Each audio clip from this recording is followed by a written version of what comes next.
né? Deus recebe a nossa adoração.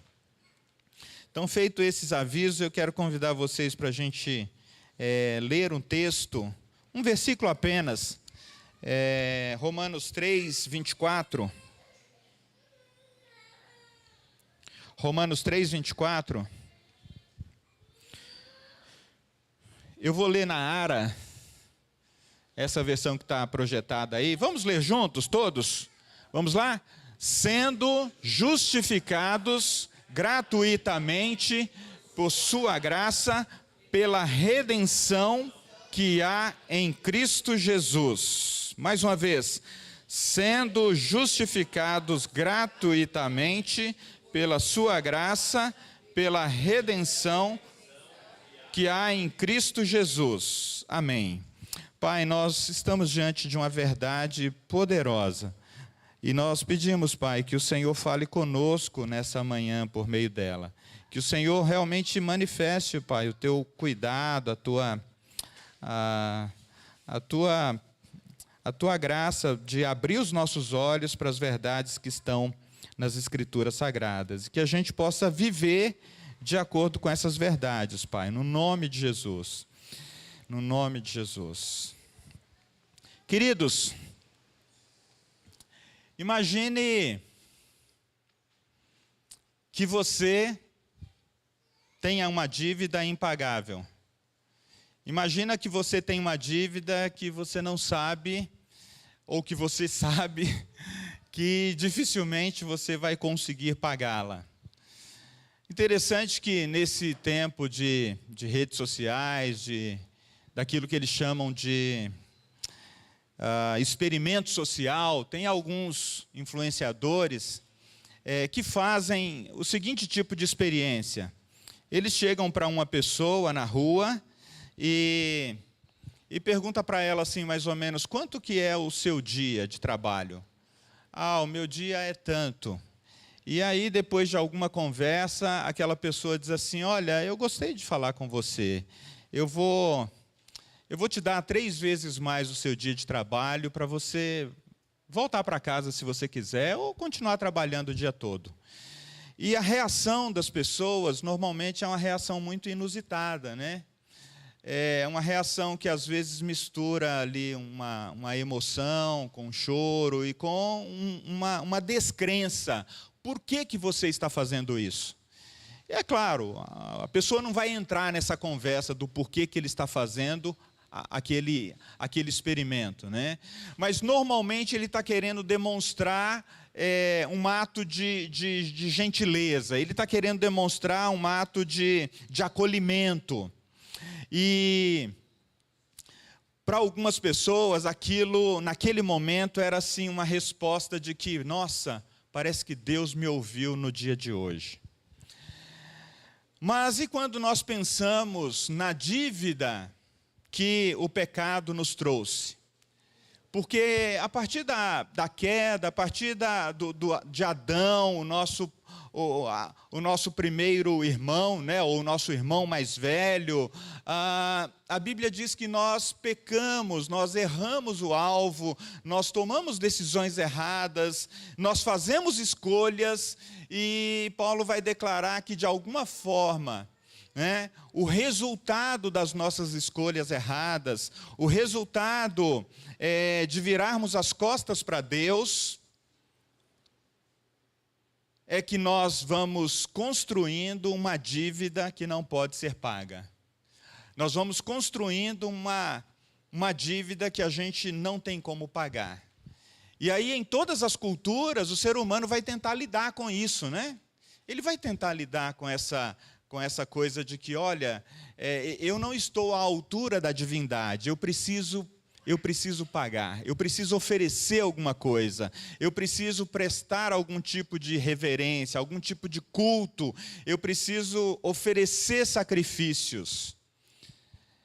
Desde as comunidades, né, desde os povos que a gente acredita que estão mais isolados, até as pessoas das grandes cidades, essa realidade está presente. E alguém já disse que se não houvesse religião, o ser humano inventaria uma. talvez não exista, né, em alguns lugares essa religião mais formal, um templo, mas de alguma forma, irmãos e irmãs, o ser humano, ele sabe dentro de si mesmo que ele desagradou a Deus, ele não corresponde à santidade de Deus e ele precisa ser redimido. Até nas culturas animistas, né? Até nas culturas em que os povos acreditam que Deus possa ser o sol, a lua, que Ele possa ser uma árvore, que Ele possa ser qualquer representação que está diante dele. O texto que nós estamos diante dele nessa manhã é um texto que traz para nós grande consolo diante dessa inquietude humana, diante desse problema que nenhum ser humano pode resolver. E notem bem, né? O texto diz que sendo justificados gratuitamente por sua graça, pela redenção que há em Cristo Jesus. Aqui a gente tem três coisas, né? A redenção de Cristo, e aí eu estou pegando a parte final, quase que final, ou a do meio, porque ela precisa acontecer primeiro, a justificação dos pecados fluindo dessa redenção, e depois a maneira como essa justificação ela é concedida àquele que crê, ou é concedida gratuitamente pela sua graça ou por sua graça. Então, primeiramente aqui, irmãos, nós temos a redenção que está ou é por meio de Cristo. A gente falou um pouco sobre isso semana passada, mas como o texto, né, nos coloca essa palavra, né, de que nós somos justificados pela redenção, a gente precisa passar novamente nisso. E a figura da redenção, na Bíblia, ela aparece em vários lugares. Ela aparece em vários momentos e ela traz claramente a ideia de alguém que perdeu a sua liberdade e agora vive como escravo. Como escravo. E é isso que o pecado causou em nós, né? A gente perdeu a nossa liberdade e a gente vive como escravo. E a figura da libertação do povo do Egito é exatamente essa, né? Deus ouve o clamor do povo e Ele levanta alguém para tirar da escravidão do Egito o seu povo. E ainda assim, queridos, a gente também tem aquela figura de que num mercado de escravos, normalmente alguém, para ser retirado dali, ele recebia um preço. Alguém dizia, olha, o preço desse escravo é tanto. O preço dessa escrava é tanto. E então, para que aquela pessoa pudesse sair ou ser retirada daquele mercado, alguém tinha que chegar ali e pagar por um preço. Alguém tinha que chegar ali e redimi-la, e trazer redenção para a vida dela. E a figura clara para nós é de que nós também estávamos nesse grande mercado como escravos, e Cristo foi ali pagar o preço e nos redimir. Pagar o preço e nos tirar dali. É interessante que conta-se a história que na época da escravidão de negros, um certo homem foi a um mercado, comprou a liberdade de uma escrava, e quando ela disse para ele, ok, meu senhor, eu agora vou servi-lo por onde você for, e ela disse, não, agora você está livre. Você está livre, eu te comprei para te libertar.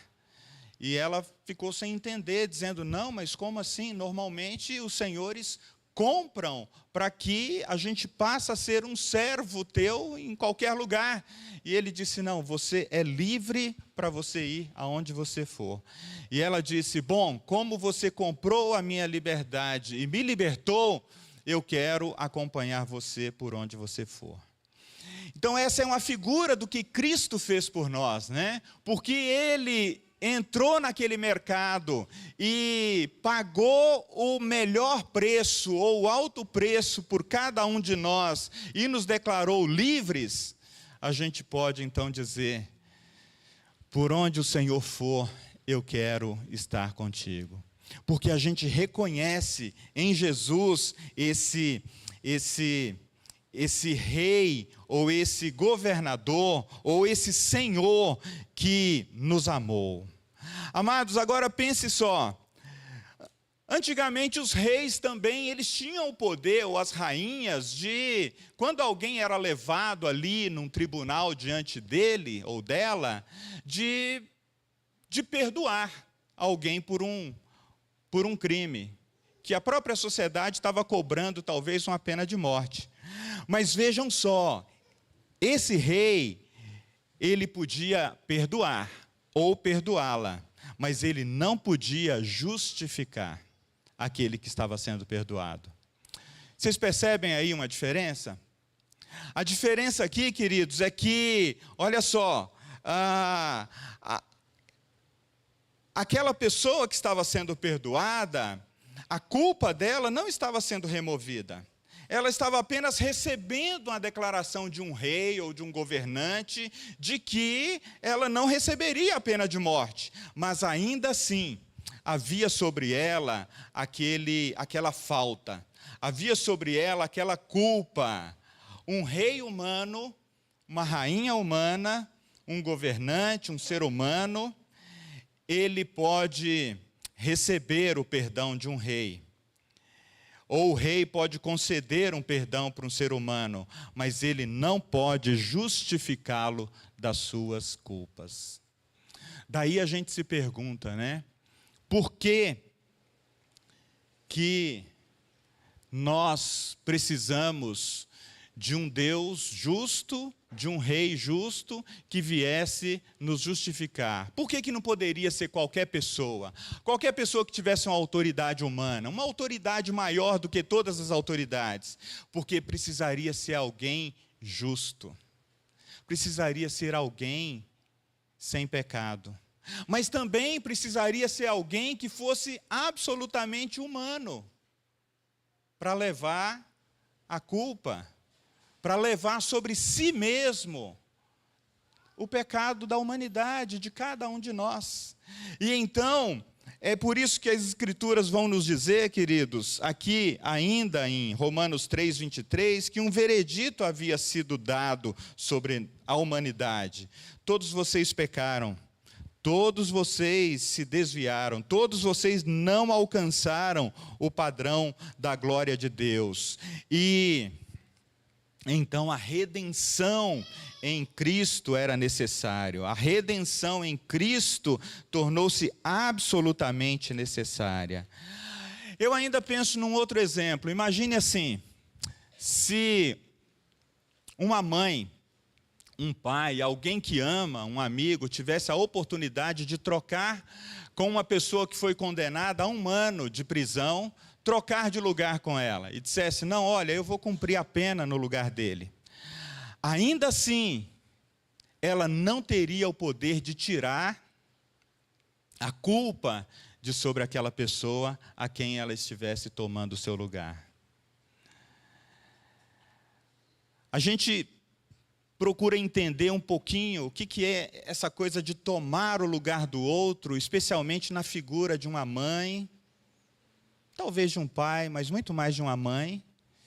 Quando ela vê o seu filho, a sua filha sofrendo por alguns dias, por alguns meses, talvez por anos, numa cama de hospital ou num leito de dor, e essa mãe ou esse pai, eu acredito que aconteça mais com a mãe, e ela gostaria de estar no lugar desse filho ou dessa filha, de substituí-lo. E às vezes ela ora no seu coração, Senhor, por que essa dor não veio sobre mim? E a Bíblia diz que esse amor da mãe, que muitas vezes na maioria das vezes, não se esquece do filho a quem ela deu de mamar. Mas ainda assim o texto diz, lá em Isaías, se essa mãe, ainda assim se esquecer de vocês, eu jamais me esquecerei de ti. Isso é umas analogias que a palavra de Deus vai fazendo para a gente se aproximar um pouquinho dessa realidade, irmãos e irmãs, de como Deus nos tirou de uma situação que a gente não podia sair dela por causa da redenção em Cristo Jesus. Agora vejam só, a gente entende que isso é um mistério, né? Como que Deus realiza isso? Como que Deus faz essas coisas? É um mistério que veio a partir da encarnação do próprio Deus, no seu Filho Jesus, dele poder levar sobre si as nossas dores, dele poder, ele mesmo, levar sobre si cada uma das nossas ações, cada um dos nossos sentimentos. Eu gostaria que você abrisse em Isaías 53. O profeta consegue nos dar um pouco a visão do que estava em jogo, o que estava acontecendo quando a justificação de pecados estava fluindo por meio daquilo que Deus estava fazendo. Isaías 53, no verso 4, a gente pode voltar um pouquinho no verso 3. Ele foi desprezado e rejeitado, homens de dores, que conhece o sofrimento mais profundo. Eu estou lendo na NVT, viu, Ronaldo? Demos as costas para ele, desviamos o olhar, ele foi desprezado e não nos importamos. Apesar disto, foram as nossas enfermidades que ele tomou sobre si, foram todas as nossas doenças que pesaram sobre ele. Pensamos em seu sofrimento, pensamos que seu sofrimento era castigo de Deus, castigo por sua culpa, mas ele foi ferido por causa da nossa rebeldia e esmagado por causa de nossos pecados. Ele sofreu o castigo para que fôssemos restaurados e recebeu açoites para que fôssemos curados. Verso 11, queridos, verso 11. Quando ele vir tudo que resultar de sua angústia, ficará satisfeito. E por causa de tudo que meu servo justo passou, ele fará que muitos sejam considerados justos.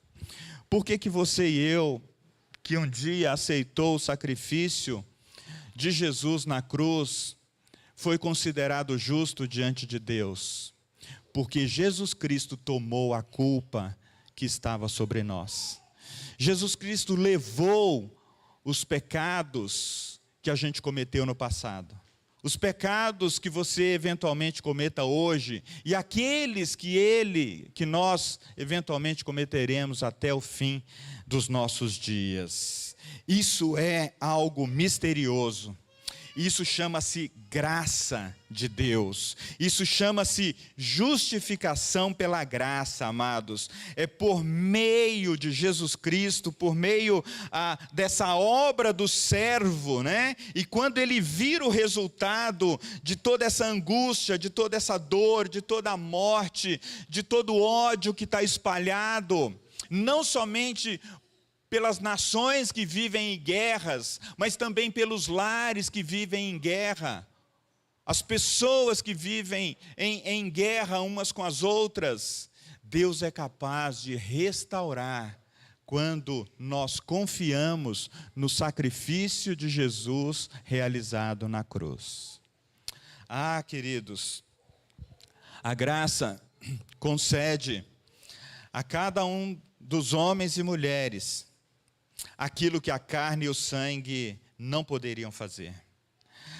A graça concede o presente de ter novamente amizade com Deus, de ter novamente paz com Deus, de você poder deitar e ter uma noite tranquila, e você saber que a sua alma está segura em Deus, e que se você partir desse mundo amanhã, se você morrer amanhã, a sua vida está nas mãos dEle. A graça concede a nós aquilo que nenhum esforço humano pode fazer, que nenhum esforço humano poderia pagar. É isso que a palavra de Deus está nos dizendo nessa manhã. Nós não poderíamos fazer nada pela nossa própria salvação, porque a dívida era impagável. A gente só precisaria receber esse presente da graça. Nós precisaríamos apenas receber, e foi isso que Cristo fez pela sua redenção. Queridos, mas alguém pode se perguntar, mas de que maneira, pastor, essa graça é concedida? De que maneira que ela é imputada a nós? De que maneira que ela é oferecida a nós? Há um escritor famoso, há um clássico da literatura cristã, chamado O Peregrino, né? O Peregrino. E John Bunyan, ele diz que ele relata, né, que esse peregrino, ele vivia sedento de ser justificado. Ele vivia sedento de ser perdoado dos seus pecados. Então ele dizia assim: ah, Senhor, se eu pudesse ser justificado. Mas, Senhor, eu posso ser justificado? Olha para a minha vida, olha para o meu histórico, olha para a minha história, quantas coisas eu fiz. Será que Cristo tomaria os pecados, os meus pecados que foram revelados, os pecados que estão escondidos, será que ele seria capaz de me dar uma roupa branca, uma nova roupa, uma roupa limpa? E aí, nessa conversa com Deus, ele ouve: sim, pobre alma, sim, se você desejar. Se você desejar. E aí ele continua: mas como que eu posso obter isso? Me esforçando durante alguns dias, me esforçando durante alguns meses, me esforçando durante alguns anos. E Deus responde para ele: é gratuitamente. Você sabe o que quer dizer gratuitamente? Você não pode pagar. Você não pode pagar. Você não pode pagar por isso. Amados, é aí que Cristo entra em cena ao nosso favor. É aí que Cristo entra em cena como um fiador. Como um fiador que se levanta e diz: olha, aquilo que você não pode pagar, eu paguei na cruz do Calvário com o meu sangue derramado. É isso que Cristo fez por cada um de nós. E se não houver no nosso coração humildade para receber esse presente, nós não receberemos. Eu não sei se você já percebeu que nós, seres humanos, a gente, talvez por causa de como a história marcou a nossa vida, de como que a história de pecado marcou a nossa vida, a gente pode ter dificuldade de receber alguns presentes. Você já viu alguém que tem dificuldade de receber presente? Ela gosta de dar presente, mas ela não quer receber. E aí ela pode ficar tão desconcertada diante da oferta de um presente, que ela pode, inclusive, rejeitar o presente. Falar: não, olha, eu não quero, eu não posso aceitar esse presente. Mas quando Cristo viu que nós não podíamos comprar a nossa salvação, Ele se levantou como um fiador. Ele se levantou como aquele que poderia pagar o preço. E então, amados, a gente tem o fato de que ele pagou de uma só vez. Ele fez tudo sozinho. Ele pagou por um preço considerável, porque ele não pagou apenas por minha vida, pela tua vida, ou pela vida dos crentes de uma igreja. Ele pagou por todo aquele que crê. Na verdade, a Bíblia diz que ele morreu para que todo aquele que nele crê não pereça. E o seu sacrifício, ele foi aceito. O seu pagamento foi aceito. E como que a gente pode ter noção de que o pagamento foi aceito, irmãos e irmãs? Porque ele não continua no túmulo. Ele ressuscitou. Ele ressuscitou para a nossa salvação, e não somente isso, ele ressuscitou, mas ele foi recebido de volta nos céus. Aleluia, aleluia. Queridos, a gente pode concluir essa mensagem dizendo que essa justificação de Jesus, essa redenção, ela flui por meio da graça, porque nós não poderíamos pagar pelo resgate. Nós não poderíamos pagar pelo resgate. E o resgate nos traz a imagem de alguém que está diante de um tribunal, e ali nesse tribunal ele está sendo acusado, né? Ele está sendo acusado. E então há uma só forma, somente um jeito pelo qual o prisioneiro pode ser justificado. Ele deve ser achado sem culpa. Ele deve ser achado sem culpa. E Deus, olhando para a humanidade, não conseguia enxergar em nenhum de nós alguém sem culpa. É por isso que Jesus, sem pecado, é aquele que, como um cordeiro sem mácula, ele foi levado ao matadouro, e ele, sem defeito algum, recebeu toda a culpa em nosso lugar. Mas e se alguém é achado ainda como alguém culpado? Então essa pessoa ainda carece de alguém que tome o seu lugar e leve a sua culpa. Eu gostaria de terminar, queridos, com mais uma história. Conta-se que há muitos anos atrás, em um determinado país, um homem ia ao mercado para negociar frequentemente. E ele percebia que naquele mercado, onde as pessoas trocavam, as pessoas vendiam, ele foi ali também não somente para negociar, mas para pregar também a Cristo. E ele notou que os vendedores ambulantes, eles vendiam as suas mercadorias fazendo leilões. E então ele pensou, eu também vou fazer um leilão. E o meu leilão vai ser da seguinte forma: eu vou vender vinho e leite sem preço. Sem preço. Então alguns dos seus amigos disse a ele: olha, aqueles que estão vendendo nesse mercado, eles estão encontrando grande dificuldade porque o preço deles é alto. E aquele homem disse: eu também estou encontrando grande dificuldade porque o leite e o vinho que eu estou vendendo é sem preço. E as pessoas simplesmente não querem aceitar. Então aquele pregador disse: assim acontece com os seres humanos. Quando Deus lhes oferece a graça, quando Deus lhes oferece o perdão de pecados, e diz para eles, é gratuitamente, muitos têm dificuldade em aceitar. Vocês percebem, queridos?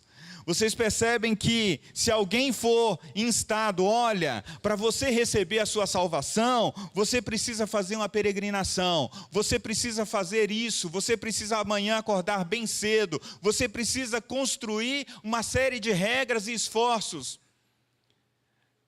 Muitas pessoas talvez se disporiam a fazer isso, mas quando a palavra de Deus chega para nós dizendo, olha, aceite a morte de Jesus na cruz como uma oferta gratuita de Deus, muitos olham com desconfiança e digam, não é possível que isso seja de graça. Não é possível que eu não tenha nada a fazer. Você tem algo a fazer, você precisa receber. Você precisa receber esse presente de Deus. Deus nos justificou pela sua graça. E o que a gente pode fazer em resposta a isso, irmãos? A gente pode contar para as outras pessoas que em Cristo há perdão, em Cristo há redenção, nele flui uma justiça que vem de Deus. Nele nós podemos recomeçar a nossa vida sem lidar com a culpa eterna. E o que eu faço com a culpa que sempre aparece na minha mente me perturbando? Você precisa levá-la para a cruz. Você precisa confessar a Jesus. Você precisa entrar então nesse caminho de santificação. Nesse caminho no qual o Senhor vai nos santificando, vai nos levando para mais próximo dele até o dia final. Eu quero convidar você nessa manhã, queridos, para que você se derrame diante da cruz, para que você confesse a Ele a sua incapacidade de redimir a sua própria vida. Não faça como aqueles homens e mulheres de Babel, que tentaram construir uma torre para chegar até a Deus. Não tente chegar até a Deus por meio dos seus esforços próprios, mas deixe que o próprio sacrifício de Jesus te leve até a Deus, e tendo sido levado a Deus, confie que Ele é capaz de aperfeiçoar a sua vida, de tirar a sua culpa e de trazer para você a novidade de vida. E enquanto Deus continua a obra na sua vida, fale para outras pessoas. Fale para as pessoas do seu entorno, fale para as pessoas da sua família, fale para as pessoas da sua casa, fale para as pessoas que há em Cristo salvação gratuita. Amém? Eu quero convidar você para a gente orar, e eu quero convidar os presbíteros para virem aqui, para a gente ficar diante da mesa do Senhor. Pai, obrigado pelo sacrifício que o Teu Filho ofereceu por nós, e gratuitamente nós recebemos a salvação. Não porque isso não custou nada para o Filho, mas porque o Teu Filho levaste sobre si as nossas culpas, os nossos pecados e as nossas dores. Ajuda-nos, Senhor, a responder com gratidão. Ajuda-nos, Senhor, a responder com a nossa própria oferta ao Senhor. Ajuda-nos, Senhor, a oferecer a Ti a nossa vida como uma oferta ao Senhor, para a gente poder pregar o Evangelho, para a gente poder falar com outras pessoas dessa mesma graça. Ajuda-nos, Senhor, como igreja, a não deixar escondida essa realidade da graça e da salvação que há em Jesus Cristo. Nós te pedimos isso, Pai. Nós te pedimos isto, em nome do Teu Filho Jesus. Amém.